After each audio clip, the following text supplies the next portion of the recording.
All right, welcome back to a brand new video of the Targeted Individual Program, Targeted Individual Experience. So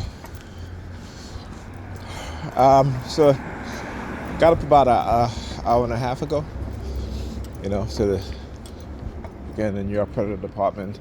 As I was getting dressed using their sirens, very, very low sound, right, in volume, I should say. Okay. And I was finally able to get some decent sleep before I left Pam's house last night, I should say. I took some gummies, some melatonin gummies. So when I got home, even though I stayed up a little past maybe 1:30, I think is when I went to bed. And got up around 9, went back to sleep and got up around 12. So I was finally able to get some good hours of sleep. So feeling much better. All right. So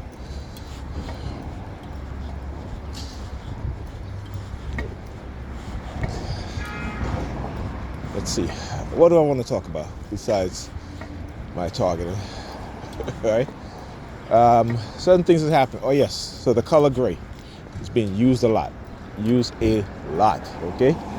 There were 2 cars parked outside of my apartment building on the street, color gray. Another gray car right here. As a woman gets into the gray car. All right. And so, I wouldn't have even mentioned it. But another gray car parked up there. I wouldn't even mention it, but I was talking about how they do things so that I'll know what color it is that they're using. Right? And it usually starts with a combination of 3 or more cars of the same color, either double parked or they're pulling off whenever I approach. Right? Or let's say if it's a bright color like red, it may start within the home. As I come out my bedroom, there may be like other family members would leave like an item, clothing, maybe something on the floor that is of that color. And then when I get inside, you'll see a lot of people wearing red. All right? And the way how they do it, again, I can explain it very well. So if you're outside and everybody's wearing very dark colors, right, and you may see 1 or 2 people wearing very bright colors, that's what's going to get your attention. Okay? That is what is going to get your attention. Now, for example, the young girl walking in front of me with the maroon color, as I turn the corner, all the way down there's a guy walking down with a maroon color shirt or burgundy color sweater, I think that's what he's wearing. Hoodie, right?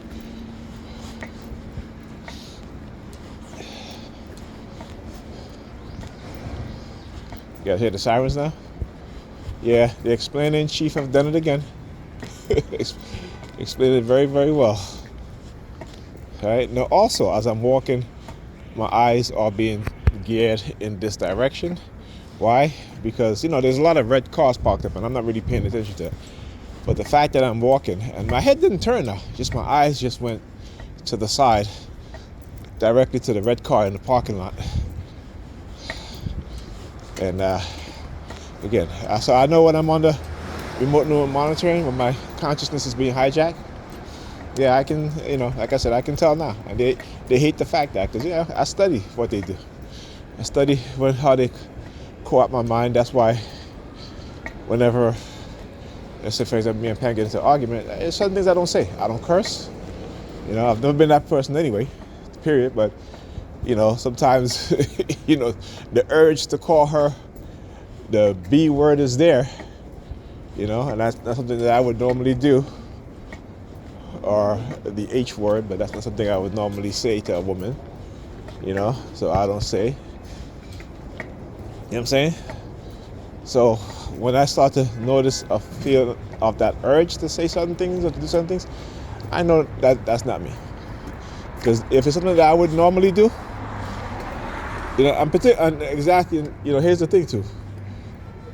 If I didn't know about these technologies and how they work and how they can manipulate people, right? If I was still one of those other TIs who don't want to know anything about the technology, psychological conditioning, and just keep speaking about demons and all this BS, right? The religious BS, I would be continuing to fall into their traps, right? So that is how you have to make a conscious decision, a conscious effort to always understand and want to know the truth and the reality instead of this make-believe delusional bullshit that most people believe in, right? You got to get out of the realm of being a believer and being a person who knows things, who have knowledge, right? And religion is not knowledge, all right? At least not in how they apply it. All right.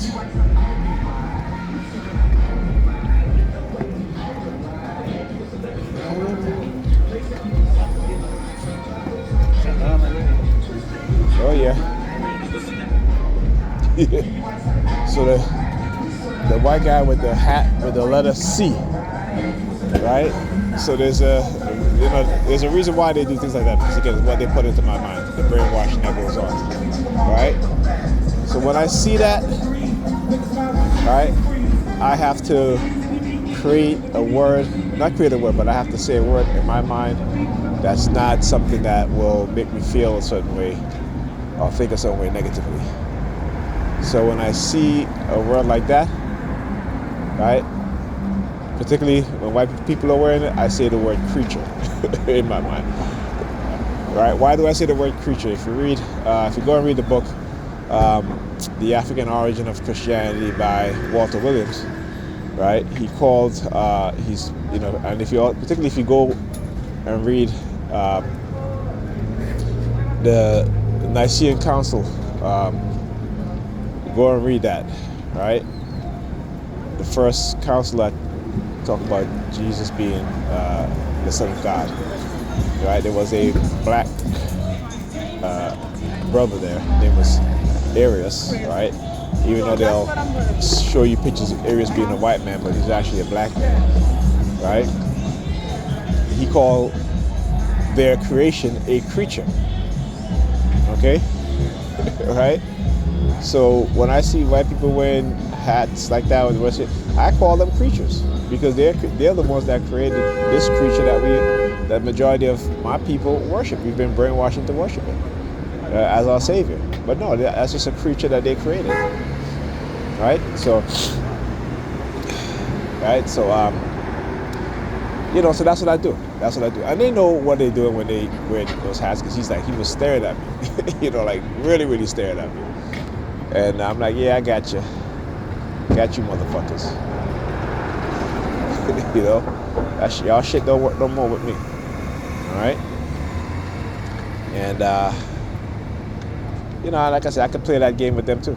But I just, some things I'll do in response, and some things I won't do. Right? I'm saying because, like I said, you have to develop defense mechanisms, psychological defense mechanisms. Just as how you would develop a defense mechanism if somebody was attacking you, right? And you would try to protect yourself. If somebody attacking you physically, you need to protect yourself. Right? So you got to think of it. This is a war. You have offensive, you have defensive.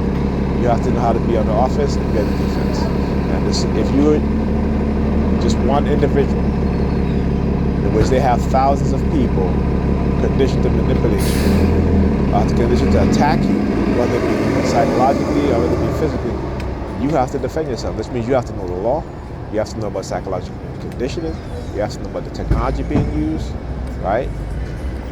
And you have to study. You have to study. Study so that the next time they attack you in the same manner, you'll know exactly what to do. And you got to test out your theories, Test your theories out. So it's put them on the defense at that time. Not physically, of course, psychologically. Anyway, I'll talk to you guys soon.